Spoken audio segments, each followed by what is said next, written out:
오늘 우리에게 주시는 말씀 사도행전 13장 20절에서 24절까지입니다. 사도행전 13장 20절에서 24절까지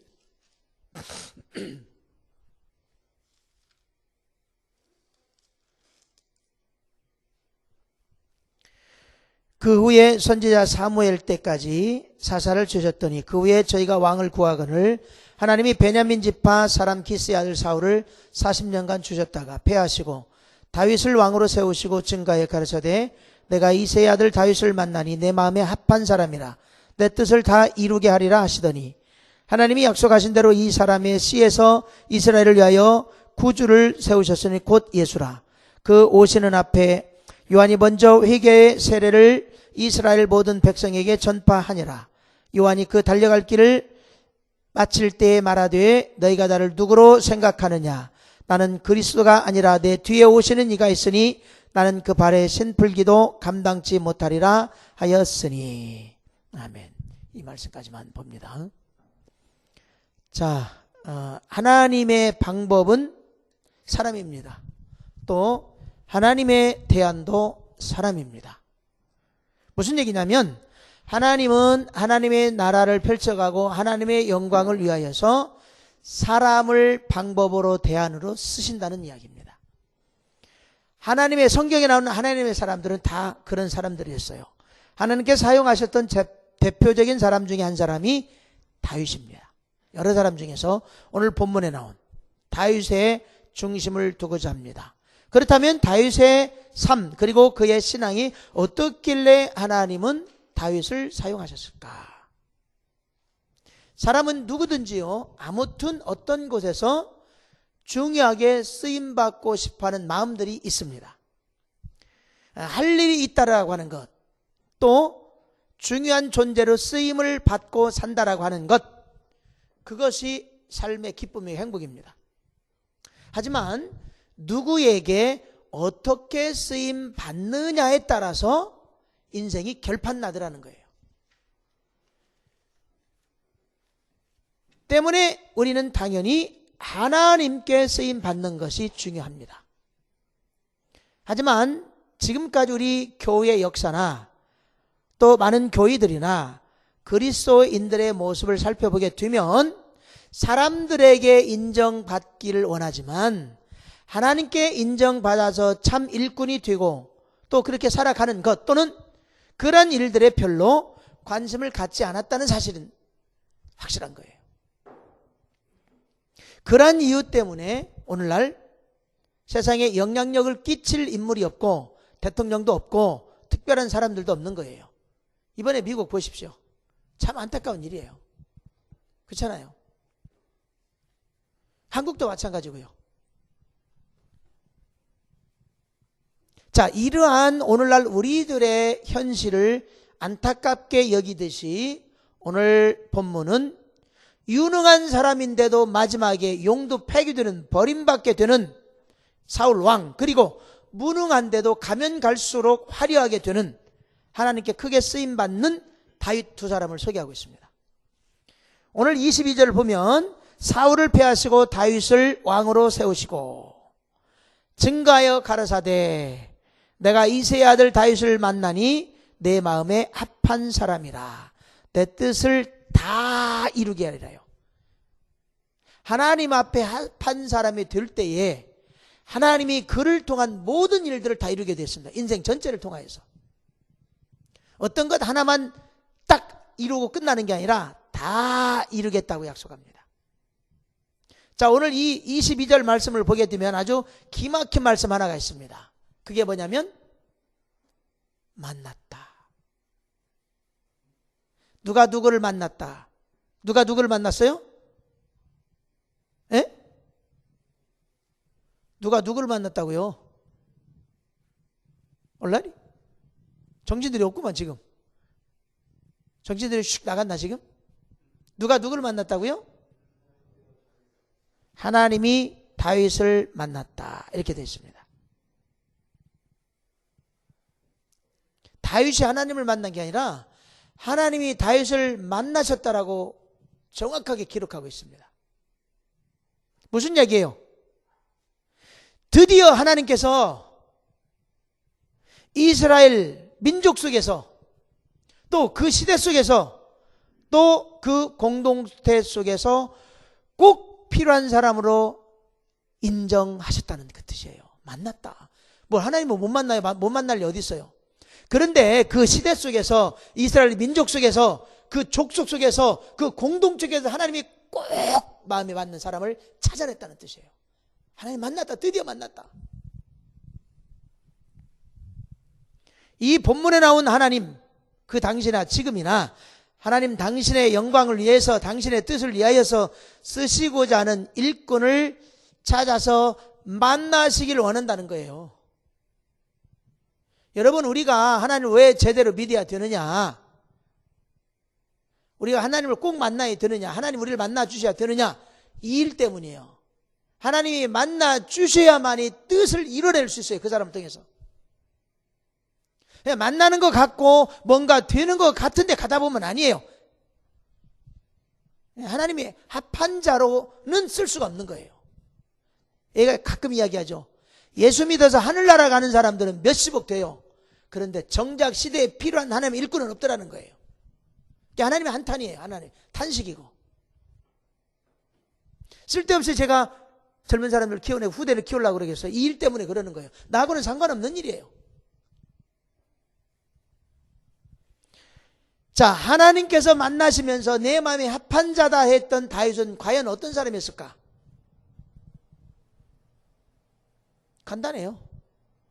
오늘 본문에 다 나타나 있습니다. 그냥 가장 중요한 한 단어가 나오죠. 합한 자. 하나님 마음에 합한 사람. 그거예요. 그냥 합한 자. 하나님 마음에 합했다. 뭐 그 끝 대장부가 없어요.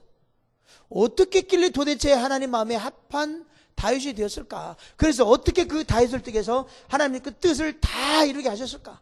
하나님 분명히 이야기 뭐라고요? 나는 다윗을 통해서 다 이뤘다. 다 이뤘다요. 하나님 계획한 걸 다 이뤘대요. 야, 정말 대단한 사람이에요. 제가 옛날에 사도 바울을 그렇게 좋아했는데 요즘 생각이 많이 바뀌고 있어요. 다윗으로. 정말 다윗으로 많이 바뀌고 있어요. 도대체 어떠했길래 하나님 보시기에 다윗이 합한 사람이었고 또 만나주셨을까?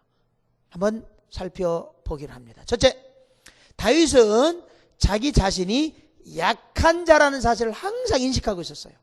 항상 나는 약한 사람이다. 부족한 사람이다. 연약한 사람이다. 형편없다. 별 볼 일 없다. 성경을 보게 되면요, 하나님 정말 강한 자를 들어서 쓴 일은 없어요. 어디를 부르뜨려 놓고 어떻게 해서 쓰는 것이지, 아니면 형편없는 인간들을 쓰는 것이지. 세상과는 다르게요, 하나님은 약한 자를 들어서 일꾼으로 사용하실 때가 참 많아요.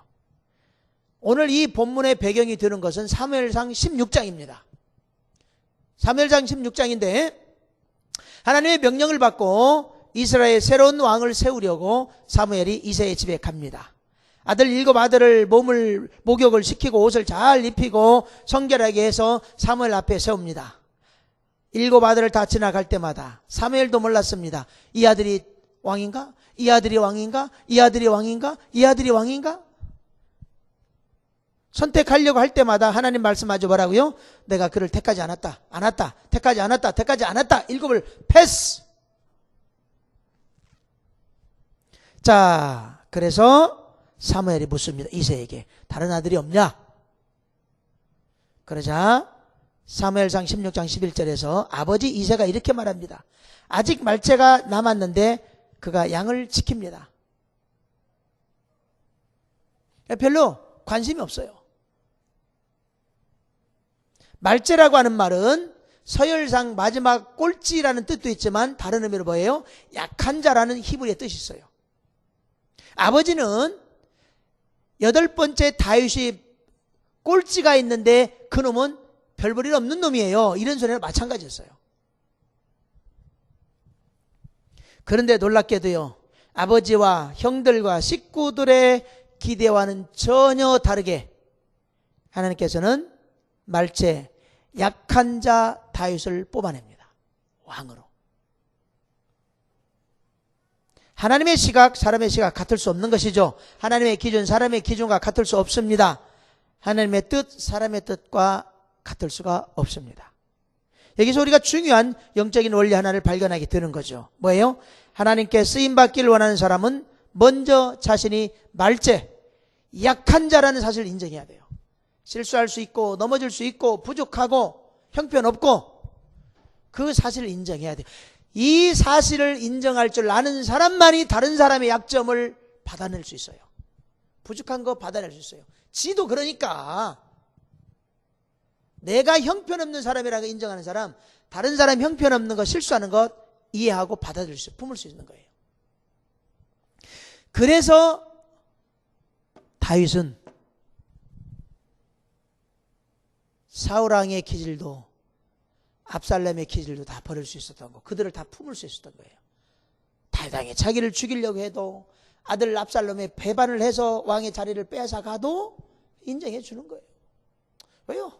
친하나 똑같은 거예요. 항상 다윗은 하나님 앞에서 자기의 존재를 약한 자로, 부족한 자로 인정하고 살았다는 사실입니다. 하나님이 도우심이 없으면 아무것도 할 수 없다라고 하는 겸손, 낮아짐. 하나님은 교만한 자를 대적하시고 약한 자를 쓰신다는 사실을 우리는 꼭 기억해야 합니다. 사울왕이 버림받은 이유가 바로 여기 있다는 것 아시죠? 하나님이 이스라엘 왕으로 세웠습니다. 그가 처음에 왕으로 지정받을 때에 신의 충만해서 막 예언도 했어요. 사울왕이 그랬던 사람이에요. 그런 사람이 하나님 앞에서 자신이 약한 자라는 사실을 잊기 시작해요. 왕이라는 직위 때문에 교만하기 시작해요. 왕이니까 마음대로 해도 된다고 생각을 합니다. 왕임에도 불구하고 자신의 한계가 있음을 인정하지 않았어요. 어디까지 갑니까? 왕이라고 제사장을 무시하기 시작합니다. 제사장만이 할 수 있는 제사까지 다 집례할 수 있다고 생각을 해서 그렇게 지 멋대로 베풀었어요. 이번에 우리 노예에서 문제가 생기니까 어떤 장로가 그 얘기를 했어요. 이번에 우리도 이제 앞으로 5년에 한 번씩 장로가 노회장을 합시다. 뭐 하는데 많지 않습니까? 그래서 한쪽에서 다른 장로님이 자기도 하고 싶은데도 저 인간은 마음에 안 들어. 그러니까 장로는 안 하는 게 좋습니다. 그랬어요. 그러니까 또 얘기를 해요. 아니 뭐 장로가 뭐 설교하는 장로도 있고 목회하는 목사 장로도 있고 뭐 우리 장로도 있잖아요. 그러니까 이쪽에 있던 아주 공부를 많은 우리 목사님 한 분이 딱 손들었어요. 어디 그 말 같지 않은 소리를 하십니까? 누가 그래요? 그것은요 바보 쪼다 같은 PCU에서 미국 장로교 이놈들이 만들어놓은 법이에요. 우리는 그런 법 없어요. 끝내버렸어요. 앞으로 그딴 소리 하지 마셔. 무식한 소리예요. 우리도 한국도 알고 보니 이번에 저도 알았어요. 장로는 두 종류다. 목사 설교하고 성찬식하고 세례주는 목사 장로가 있고 그냥 엘더 장로가 있다. 알고 보니 우리 한국의 통합 측이 미국 PCUS 법을 받아들여 그대로 된 거예요, 이게요. 근데 우리 해외 한인 KPC에는 그게 없어요, 법이. 목사는 그냥 목사, 장로. 헌법 펼쳐서 그래요. 어디 가서 앞으로 그딴 소리들 하지 마시오. 하고 조용히 해서 아무도 안 오고. 가지고 5년 만에 장로 노회장은 나는 묵살시켜버렸어. 그딴 거 우리는 없다, 앞으로. 그런 법이 없다, 우리는. 알고 보니까 이게 미국 PCU에서 미국 장로교가 만든 법이었어요. 한국에는 그걸 갖고 들어갔는데 우리는 한국 통합 측의 법을 갖고 없애버리셨어요. 이건 잘못했다. 성경적으로. 묵살시켜버린 거예요. 오, 새로운 걸 알았어요. 그러니까 공부 많이 하신 분들은 달라. 여러분 왜 이야기하냐면 이제 여러분들도 나중에 커서 장로 되고 그런단 말이에요. 이것들이 장로만 되면 문제를 일으켜. 꼭 목사하고 맘 먹으려고 그러고 같이 놀라고 그러고 그건 죽어야 돼. 겁이 없어. 사울왕 보십시오. 사울왕이 지가 왕 됐다고 제사장들 무시하기 시작하는 거야. 제사장들이만 하나님이 정했어요. 이건 제사장이 꼭 해야 된다. 그것을 지가 지금 빼앗아 오는 거예요. 기다리다가 안 오니까 야 됐다. 그냥 내가 하면 하고 지가 제사를 침례해버렸어요. 얼마나 무서운 일인지 몰라요. 하나님의 이름과 하나님의 영광을 무시해버리고 사울왕이 어떻게 해요? 갈멜산에서 전쟁에 승리했다고 거기다 비석을 세워놔요. 지 비석을 세워놔. 하나님이 필요 없는 거예요. 하나님의 이름도 하나님의 영광도 필요 없어. 다 지 이름만 내세우는 거예요. 결국 하나님 어떤 결단을 해요? 하나님이 초대 왕으로 세우셨던 사울을 호위하면서 용도 폐기. 용도 폐기라는 말은 무서운 말이에요. 제가 신대원 다닐 때 3년 동안 기도한 게 그거였어요. 매일매일 하나님, 먼 훗날 내가 목사가 되별랑 어떤 목회를 하든지 간에 용도 폐기는 시키지 마십시오. 꼭 그렇게 살아야 되겠습니다. 용도 폐기 당하는 거 비극적인 일이 없어요. 아무리 지금 신앙생활하는 거 잘하는 것 같아도, 아무리 이전에 잘했던 것 같아도 뒤가 어떻게 두냐를 봐야 돼요. 그의 인생이 좋은 신앙으로 가느냐 비참한 신앙으로 가느냐는 지켜봐야 할 일이에요. 지금 다 끝난 게 아니에요. 그래서 결국 하나님 보십시오. 초대 왕으로 세웠던 사울왕을 용도 폐기시키고 대신에 자신의 한계와 약함을 인정하고 평생 동안 하나님을 바라보며 살게 되었던 그 다윗을 왕으로 결정하는 거예요. 여러분, 아무리 잘 나간다 할지라도 한순간 용도 폐기 되는 것은 쉬운 문제예요. 한순간 끝날 수 있어요. 하나님 앞에서는. 자신의 약함을 분명히 보고 알고 있는 사람들은 교만할 수 없어요. 약함이 있는데, 사도 바울 보십시오. 가시 하나 갖고 철저하게 겸손해지잖아요. 넘어설 수 없는 하나 꼬투리 잡아놓고 하나님이 너 까불면 한번 하면 끝나. 조용히 엎드리는 거예요. 꼭 기억하십시오. 가다가 무엇인가 한두 가지 이루어서 뭔가 막 대단한 응답을 하고 펼쳐지는 거 같다라고 해서 다 이루어진 거 아니에요. 아직 멀었어요. 갈 일이요. 하나님이 이루실 일이 너무너무 많아요. 앞으로 많아요. 오늘 그랬잖아요. 다 이뤘다. 하나님 다. 다윗을 동안 계획을 다 이뤘대요. 한두 가지 몇 개만 이룬 게 아니라. 근데 오늘날 특히 더 그래. 한두 개 이루어지면 지들이 뭐 대단한 것처럼 된 것처럼 교만해지고 거기서 끝내려고 그래요. 배반하고. 그런 사람들은요, 하나님이 계획하신 마지막 위대한 영광의 자리까지 갈 수가 없게 돼요. 못 가요. 못 가. 절대. 그래서 인물이 안 나오는 거예요.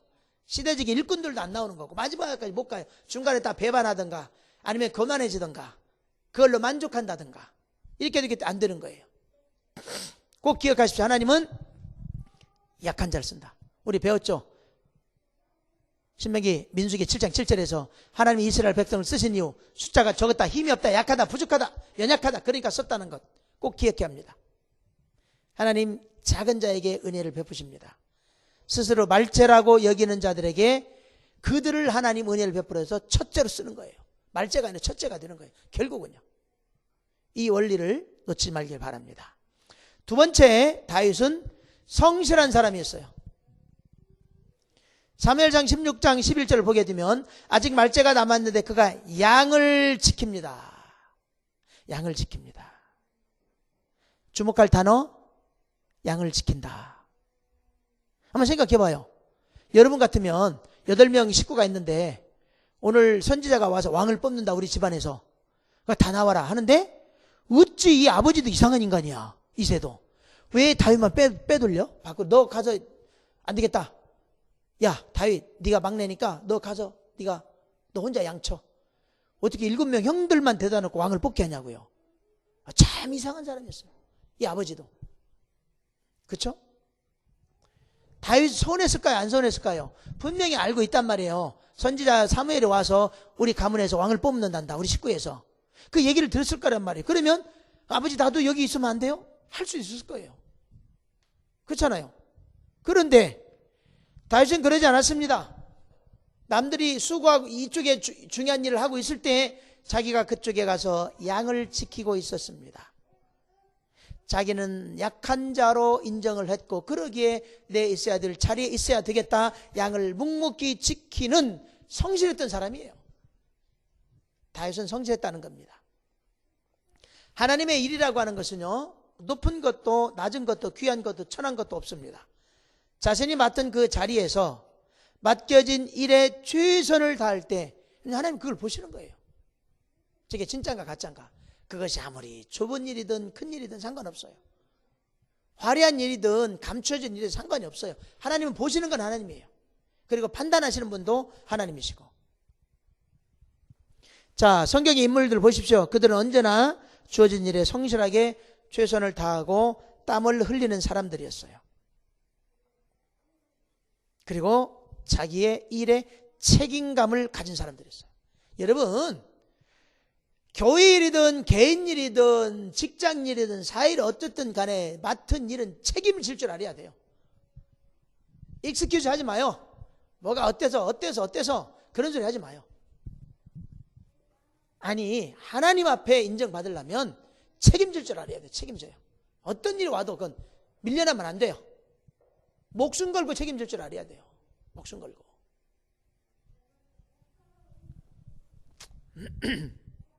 꼭 기억하십시오. 신앙이라고 하는 것은요, 상식을 무시하잖아요. 상식을 포함시켜도 뛰어넘어가는 거예요.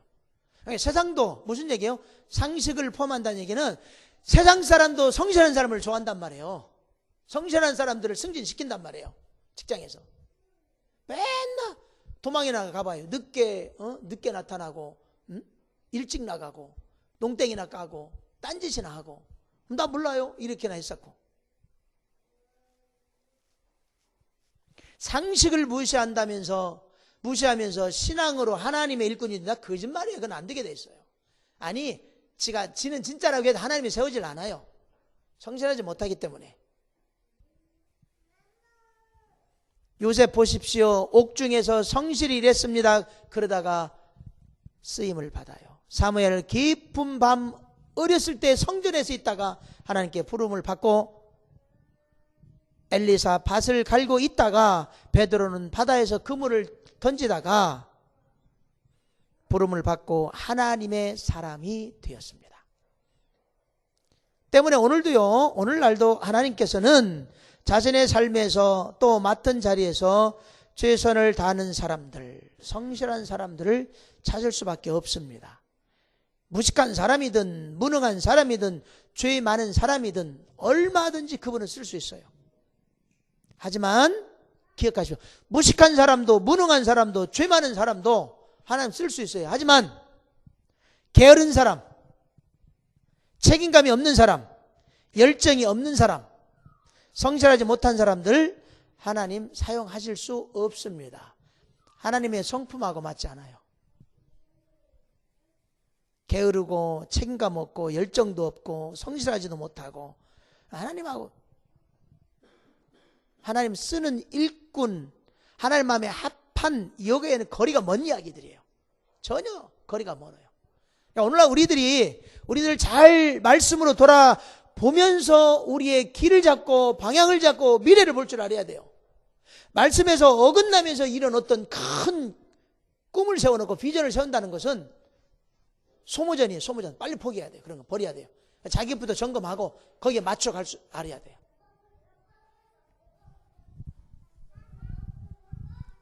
하나님께서는 맡겨주신 작은 일, 조그만 일이라도 기쁜 마음으로 충성스럽게 성실한 사람들을 쓸 수밖에 없어요.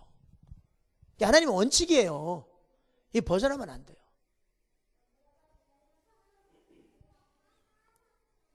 게으르지 말아야 돼요. 알았어요? 성실하다만 열심히 사는 것뿐만 아니라 신앙에도 성실하고 기도에도 성실하고 모든 게 성실하는 이야기예요. 일하는 것만 성실하는 게 아니라. 자, 세 번째, 다윗의 중심에는 항상 하나님이 계셨다는 거예요. 중심에 항상 하나님이 계셨다. 어쩌면요, 이 이유가 하나님 마음에 합했다라고 하는 가장 중요한 이유가 될 겁니다. 사무엘상 16장 7절에 여호와께서 사무엘에게 이르시되 그 용모와 신장을 보지 말라. 나의 보는 것은 사람과 같지 아니하니 사람은 외모를 보거니와 나 여호와는 중심을 본다. 아니, 도대체 다윗의 중심에 무엇이 있었길래 이런 얘기를 하냔 말이에요. 응? 7명의 형들은 다 지나갔어요. 그 중심을 보고. 외모가 아니라 왕을 세우려고 하던 찰나 앞에 잘났다고 하는 7명의 형제가 탁 지나갑니다. 근데 하나님 그들의 중심을 와버렸어요. 그러면 하나님이 7명의 형들의 중심을 봤을 때 하나님 볼 때는 뭔가 모자랐어요. 왕으로 될 만한 중심이 없었다는 이야기예요. 그런데 말체, 약하다고 여기고 성실하게 살았던 다윗을 보던 순간 그 중심을 하나님 봐버렸어요. 그러면 우리가 생각해 어떤 중심을 가지고 있었을까? 다윗이 도대체 어떤 중심이 있었길래 하나님이 그걸 뽑아버려서 왕으로 세웠을까? 그리고 내가 다 뜻을 이루었다. 다윗을 통해서는. 얼마나 기가 막힌 일이에요. 인생에 계획한 일을 다 이뤄버렸대. 다윗을 통해서. 여러분 이런 꿈을 가져야 돼요. 쓸데없이 뭐가 잘 되고 어떻게 되어지고가 아니라 하나님 앞에 합한 자가 되어서 내 인생에 계획한 모든 것들을 이뤄낼 수 있는 거기를 꿈꿔야 되는 거예요. 그걸 꿈꿔야 되는 거예요. 응? 쓰잘데없는 게 꿈꾸지 말고 내 평생 동안에 하나님 계획한 것들을 다 이루어낼 수 있는 그런 꿈을 꿔야 되는 거예요. 우리가요. 그렇다면 다윗이 도대체 중심에 무엇을 가지고 있었을까? 자, 한번 어렸을 때부터 볼까요? 블레셋 장군 골리앗하고 싸울 때입니다. 이스라엘 백성들은 그 골리앗 장군 기세에 눌려서 도망갈 궁리만 하고 있을 때입니다. 소년 다윗이 말합니다. 내가 싸우겠습니다. 그러니까 사울 왕이 무시하죠. 그때 다윗이 뭐라고 얘기해요? 여호와께서 나를 사자의 발톱과 곰의 발톱에서 건져내셨은즉 나를 이 블레셋 사람의 손에서도 건져내시리이다. 자, 양을 치다가 곰이 오면 곰하고 싸워서 곰을 이겨요. 또 사자가 오면 사자와 싸워서 이겨요. 자, 한번 생각해 봅시다. 여러분이 양치기예요. 양을 끌고 갔어요. 곰이 나타났어요. 싸워서 이겼어요. 자, 어느 날 또 사자가 이겼어요. 늑대가 이겼어요. 그러면 여러분 그 순간에 이겨놓고 어떻게 했어요? 죽을 뻔했네. 어이씨, 겨우 이겼네. 그런데 다윗이 어렸을 때부터 어떤 고백을 해요? 싸워서 이겼다는 표현을 쓴 게 아니라 하나님이 곰의 발톱에서 사자의 발톱에서 나를 구원했다, 꺼내셨다, 이렇게 표현을 해요. 내가 곰과 싸워서 이겼다. 내가 오늘 나갔는데 곰하고 왔는데 싸워서 이겼어요. 양 지켰어요. 이딴 소리를 안 했단 말이에요. 뭐라고요? 다윗은 그런 곰의 발톱에서 나를 건져내고 사자의 발톱에 나를 건져내셨다. 그러니까 하나님이 도우셨고 하나님이 함께 하셨고 나는 그 안에 있었다는 고백이었어요. 어렸을 때 그런 표현을 썼어요. 다윗은 분명히 알고 갔어요. 하나님 도우셨다. 하나님이 함께한다. 어렸을 때부터 이런 하나님 앞에 그 마음이 있었어요. 그러면서 뭐라고요? 이 블레셋 손에서도 건져낼 것이다. 장군들도 왕도 두려워 떨고 있는 방국에 어린 소년이 나와서 이렇게 외쳤단 말이에요. 나는 분명히 이렇게 했거든요. 하나님이요. 가지고 내가 골리앗하고 싸우는데 안 건져주실까요? 당연히 건져주시죠. 내 힘으로 해볼만 하다가 아니라 내 힘으로 이뤘다가 아니라 하나님께서 도우셨다, 함께 하신다라고 하는 확신 갖고 골리앗하고 싸웠단 말이에요. 그러니까 결국 뭐예요? 골리앗을 바라보던 다윗의 눈에는 골리앗이 보인 게 아니라 하나님이 보이는 거예요. 싸워서 이겨줄 하나님이 보이는 거예요. 먼저요. 그러니 싸울 만한 거죠. 곰하고 싸울 때도 하나님 먼저 보이니까 이기는 거고, 사자하고 싸울 때도 사자가 보이는 게 아니라 하나님이 보이니까 이기는 거예요. 골리앗도 앞에 버티고 있는데 골리앗이 보이는 게 하나님이 보여요. 이까짓 아무것도 아닌 거예요. 오늘날 우리가 이걸 본받아야 된다는 얘기예요. 우리가 살아가는 삶의 과정에서 왜 어렵고 힘들고 절망스럽고 뭐 어찌고 저찌고 왜 그래요? 이것만 보이는 거 하나님 안 보이고요. 지금 이것보다도 이것을 확 누를 하나님을 본다면 그딴 생각 못하게 됐어요. 무슨 염려가 오고 걱정이 오고 근심이 오고 절망이 오고 좌절이 왜 와요 도대체? 그럴 수 없어요. 그럴 수가 없어요. 그렇다면 빨리 바꿔야 돼. 우리가 이게 믿음의 자리로 가면 갈수록 더 심해질 거예요. 시대가 그러니까 많은 것들을 당연히 여기고 간단 말이에요. 이제 신앙이다 뭐 영적 싸움이다 이딴 거 이제 두고 봐요. 점점점 사라져요. 영적 싸움 같은 소리 하고 있네. 성령 충만 같은 소리 하고 있네. 사라지게 됐어. 점점점 가면 갈수록요. 이 시대를 우리가 빨리빨리 깨달아야 돼요. 시대가 어떻게 지금 흘러가고 있는가. 역으로 가면 돼요. 우리는 이기게 돼 있어요. 반대로만 가면 돼요. 시대하고. 다윗은요 골리앗을 앞에 두고 골리앗을 보면서 우주보다도 크신 하나님을 봐버린 거예요. 그렇죠. 하나님이 불러서 우리를 건져낸다고 그렇게 말할 수 있었던 거예요. 여러분, 일꾼들의 눈에는 일이 보여요. 동네 시골의 똥개 눈에는 뭐가 보여요? 통이 보이는 거예요. 교회를 사랑하는 사람들의 눈에는 교회가 보이는 거예요. 영혼을 사랑하는 사람들의 영혼이 보이는 거고, 도둑놈의 눈에는 도둑질할 물건만 보이는 거고, 하나님의 사람의 눈에는 하나님이 보이는 거예요. 무슨 이야기입니까? 다윗의 중심에는 그야말로 하나님이 계시더래요. 그 이야기하는 거죠. 나는 중심을 본다. 다윗의 중심을 보았다. 그 중심에는 내가 있더라. 그거였어요. 다윗의 중심은 내가 있더라. 다윗의 중심에 하나님의 이름과 하나님의 능력과 위대하심과 광대하심이 있었어요. 하나님을 높이고 하나님을 경외하고 하나님을 예배하고 하나님을 의지하는 중심이 있었단 말이에요. 어떤 속에서도. 역대하 16장 9절에서 그렇게 외치는 겁니다. 뭐라고요? 여호와의 눈은 온 땅을 두루 감찰하시어 전심으로 자기에게 향하는 자를 위로하며 능력을 베푸신다. 다윗의 이야기예요. 자기는 알다. 다윗은 경험해봐서 알아요. 하나님의 눈이 온 땅을, 이 지구 땅덩어리를 전체를 흩으시는 거예요. 계속 흩으셔요. 매일매일 순간순간 흩어보시는 거예요. 감찰하신단 말이에요. 왜요? 진짜 하나님께로 향하는 자를 찾는 거예요. 누가 다윗처럼 중심에 나를 세워놓고 나를 향하여 나오느냐, 그거예요. 그들을 찾아서 사용하고, 사용하기 전에 위로하고 능력을 베풀어 준다. 반대로요, 사무엘상 15장 23절에서 이렇게 증가합니다. 사울 왕이 말씀을 버렸기에 나도 저를 버렸도다. 버리는가 하면 찾으시는 거예요. 하나님은 버리면서 찾으시고 버리면서 찾으시는 게 계속. 수많은 사람들이 한번 생각해 봐요. 하나님 그런 역사를 계속해 오는데 수많은 사람들이 하나님의 눈에 들렸다가 버리고. 아니, 지옥 보낸다는 말이 아니라 일꾼의 자리에서 탈락되는 거예요. 계속 탈락돼요. 버리고. 그리고 합한 자를 찾으시는 거예요. 다윗과 같은 중심에 하나님이 있는 사람. 어떤 일이 있어도 하나님을 보는 사람.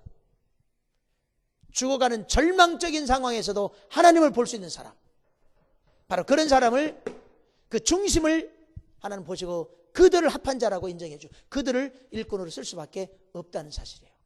여러분, 왜 요즘 계속 그 한 사람 설교해요? 나는 우리 교회도 그 한 사람이 나오기를 바라는 거예요. 아니, 한 명만이 아니에요. 그 한 사람은 타이틀일 뿐이에요. 그런 하나님 마음에 합한 사람들이 수없이 나와야 된다는 얘기예요.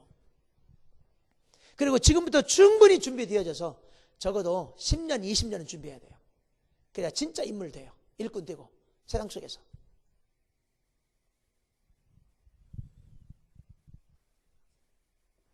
J.L. 코미스키라고 하는 심리학자가 전 세계에 쓰임받은 사람들을 30년 동안 연구를 해내는 논문의 일부에 이런 내용이 있습니다. 사람이 어떤 직분을 가지고 있느냐, 어떤 지식을 가지고 있느냐, 어떤 은사가 있느냐 하는 것은 아무런 차이가 없다.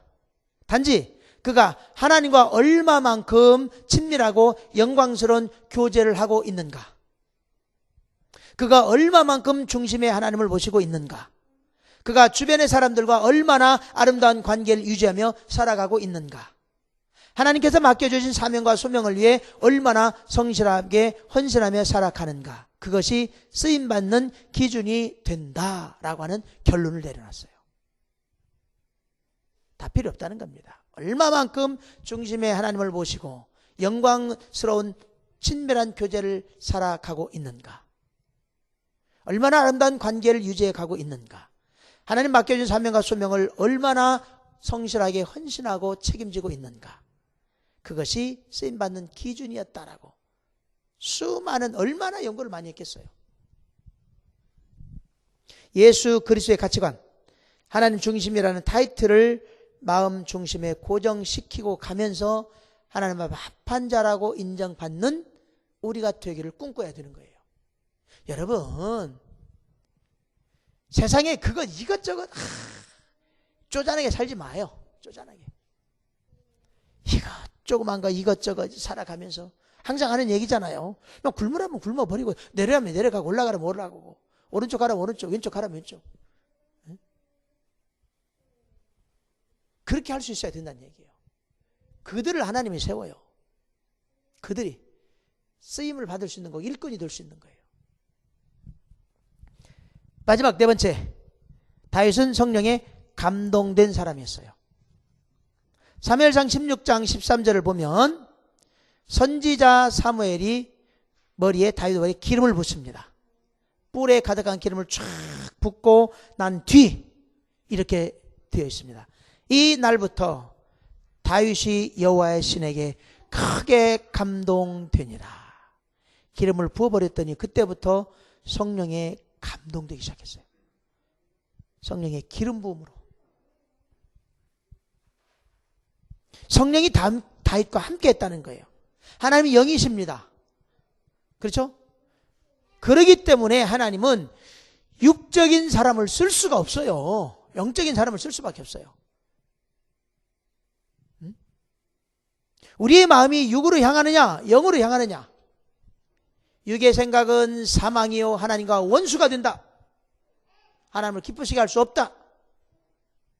성령의 사람만이 하나님의 뜻을 이루어간다고 로마서 8장 설교했었죠. 우리의 마음이 과연 지금 이 사건 상황 환경 앞에서 육의 생각으로 빠져들 거냐 아니면 영의 생각으로 갈 거냐. 성령으로 감동되어 있다면 우리가 당연히 영의 생각을 할 것이고 그러지 못하면 육의 생각으로 빠져들어가는 거예요. 사무엘상 18장 10절에서는 마지막 사울에 대한 이렇게 평가를 합니다. 성령이 사울에서 하나님의 신이 사울에서 떠나고 악신이 사울에게 힘 있게 되리며 뭐라고요? 성령의 기름이 확 부어졌던 그에게 악신이 힘 있게 확 하고 내려오더래요. 이게 마지막 말로예요. 사울의 악신이 사울에게 힘있게 되리매 그가 집 가운데서 야료하는 자가 되었더라. 야료라고 하는 말의 히브리의 뜻은 이유 없이 괴롭히고 헛소리를 한다 그 뜻이에요. 이 야료라고 하는 단어는 하나님께 버림받을 때 사용했던 단어예요. 귀신에게 붙들리면 귀신의 종이 되고 세상에게 사로잡히면 세상 사람이 되고 육에 사로잡히면 육의 사람이 되고 사람에게 붙잡히면 사람의 종이 되고 성령에 붙잡히면 성령의 사람 되는 것 당연한 거죠. 그런 사실을 잘 알고 있던 다윗 하나님께 눈물로 간구하는 기도가 있었습니다. 범죄하고 난 뒤에 뭐라고 고백합니까? 시편 51편 11절 나를 주 앞에서 쫓아내지 마시고 주의 성신을 내게서 거두지 마소서. 봤어요. 사울에게서 하나님의 신이 떠나버리고 악신이 꽉 임해버린 걸 봤어요. 이 고백을 하는 거예요. 하나님 정말 잘못했습니다. 그러니 용서하시고 사울왕에게 했던 것처럼 그렇게 하지 마시고 성령을 내게서 절대 거두면 안 됩니다. 이렇게 간구하는 거예요. 다윗은 어떤 사람이었어요? 왕이었지만 궁궐에서 쫓겨나는 것보다도 하나님 앞에서 쫓겨나는 것이 두려웠어요. 왕으로 있다가 왕에 쫓겨나는 것보다 더 무서운 거 뭐예요? 하나님 앞에 쫓겨나는 거. 하나님 나 너 몰라. 왕관을 거두어 가는 것보다도 성령을 거두어 가는 걸 더 두려웠어요. 그러니까 하나님이 너 성령 안에 있을래? 왕관 벗을래? 예스, 성령 안에 있을게요 했다는 거예요. 쉽게 말해서 하자면 까짓것 왕관 벗겨가려면 가십시오. 하지만 성령을 걷어가면 안 됩니다 이거예요. 재물과 권세를 빼앗기는 한이 있더라도 하나님의 은혜는 뺏기지 않겠다는 거였어요. 다 가져가려면 가져가십시오. 그러나 은혜는 가져갈 수는 없습니다. 그렇기 때문에 다윗은 항상 그 마음에 하나님을 모셨고 또 성령 안에서 감동으로 살아가는 것이 계속 그렇게. 오늘날 우리는 얼마나 좋아요. 성령이 그냥 오셔서 우리 안에 계신데 구약시대는 떠나고 들어오고 떠나고.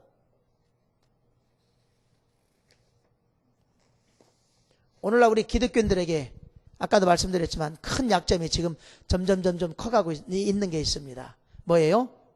성령의 역사, 성령의 충만, 성령의 감동 이런 것이 자꾸만 등한시 되어가고 있어요.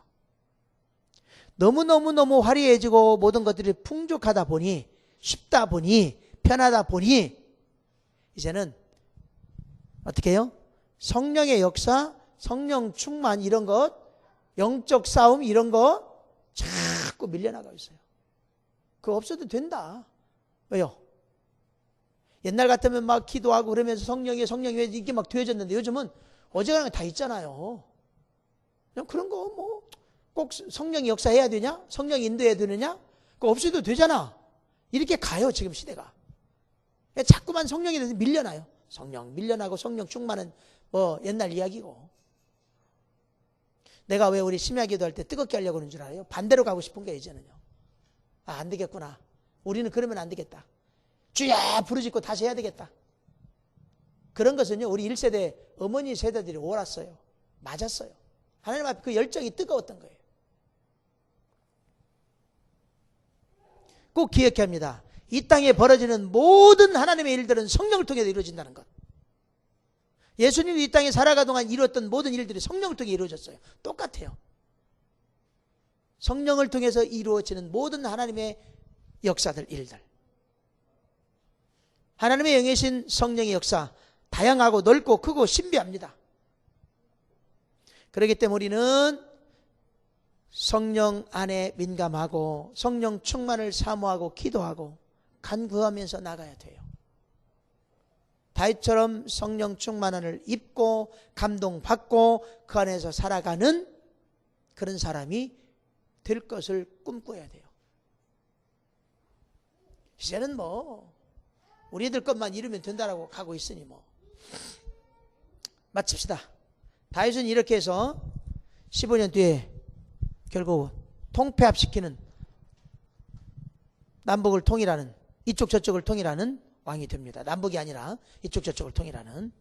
그래서 사무엘상 16장 18절 28절에서는 이렇게 다윗을 결론 내립니다. 여호와께서 그와 함께 계시더라. 하나님이 항상 함께 계시더라 다윗과. 자, 하나님을 전심으로 믿는 다윗의 마음이 하나님의 마음에 합했던 이유였습니다. 또 하나님의 뜻을 이루기까지 다윗은 자기에게 주어진 훈련의 기회, 자신이 치러야 될 고통스러운 대가, 모든 것들을 다 치러냈어요. 다윗은요. 훈련의 기회도 놓치지 않았고 또 자신이 치러야 될 고통의 대가들 다 감사하면서 찬양하며 치러냅니다. 언젠가 조만간 설교하겠지만 교육과 훈련은 달라요. 오늘 우리 한국 그리스도의 문제가 뭐냐? 평생 동안 죽을 때까지 교육만 받아. 교육이라는 것은 아는 거예요. 교육받은 사람 달라지지 않습니다. 절대 안 달라져요. 그것은 훈련 받으려고 교육을 시키는 거예요. 훈련에 들어가야 돼요. 훈련 받는다는 얘기는 뭐예요? 교육은 아는 거지만 훈련은 변화되고 바꿔지는 거예요. 군인이에요. 군인 생각해봐요. 군대 들어가서 세상껏 갖고 있으면 고문관이라 그래. 아무리 똑똑하게 고문관 저거. 훈련 받아서 거기에 맞는 삶을 살아가는 게 훈련이에요. 그리스도인들도 교육을 받아서 그 교육을 받은 걸 삶에서 훈련으로 살아갈 때 변화되어지는 거고 열매가 맺혀지게 돼 있어요. 다 교육만 받고 잘 되기를 바라요. 안 된다니까요. 성경에 교육과 훈련이 엄연히 구별되어 있어요. 사도 바울이 마지막 우리에게 요구했던 게 뭐예요? 군사예요. 그래서 군사. 성경에서 제자보다도 더 무서운 게 뭐냐? 군사란 말이에요. 군사. 군사로 가는 거예요. 군사로. 오늘날 그러고 싶지 않아요. 어렵고 힘든 거 있으면 다 피해가려고 하고 그 믿음이 없는 사람이고 그렇게 살아가는 것은 문제가 있는 것 같기도 하고 이렇게 봐버려요. 시대가 그렇게 돼버렸어요. 다. 외국의 거짓이라니 잘못됐다니까요. 우리가 살아가는 어려움이라는 것이 상당히 많은 부분이 거기에 우리의 훈련들이 담겨져 있어요. 치러야 할 대가들이 그 속에 있단 말이에요. 이거 거쳐가야 될 과정이에요. 필수적인 것들이에요. 그러기에 우리는 감사할 수밖에 없는 거예요. 자, 연약하기 때문에 큰 일을 할 수 없다라고 생각하는 것은 거짓입니다. 우리는 주어진 삶에 성실하고 중심으로 하나님 앞에 나가야 합니다. 성령 안에 있어줘야 합니다. 그렇게 될 때에 우리는 얼마든지 이 시대 속에서 하나님이 인정하는 합한 자가 될 수 있고, 또 그래서 하나님의 일꾼이 될 수 있다는 사실입니다. 그러한 분명한 믿음을 갖고 나갈 수 있는 여러분 되기를 예수 이름으로 축원합니다. 존귀하신 아버지 하나님 감사합니다. 아버지 하나님, 아무리 살펴보아도 구원받아 하늘나라 갈 사람은, 그런 그리스도인은 많은데 이 시대를 거슬러 올라가면서 많은 훈련과 어려움과 고통의 대가를 지불하면서 하나님 나라 영광을 위한 일꾼들은 없는 것 같습니다. 하나님, 탄식하는 그 마음을 우리들 이해하게 하고 바라보게 하시며, 정말 하나님, 내가 여기 있습니다, 나로 다윗처럼 그렇게 살게 하십시오. 그런 결단하는 마음을 갖고 하나님 앞에 겸손히 마음을 드리기를 소망합니다. 정말 이 시대 속에서 찾으시는 그 간절한 아버지 하나님, 그 나라의 일꾼들, 이 시대 속에 하나님 계획한 일들을 다 펼칠 만한 그런 존귀한 자녀들이 우리 안에 있기를 원합니다. 계속 나오기를 원합니다. 이것이 우리 교회의 전통이 되기를 원합니다. 이것이 우리의 후대로 이어지기를 소망합니다. 하나님 받아주시고 함께하여 주옵소서. 모든 것 감사드리며 예수 그리스도의 이름으로 기도드립니다.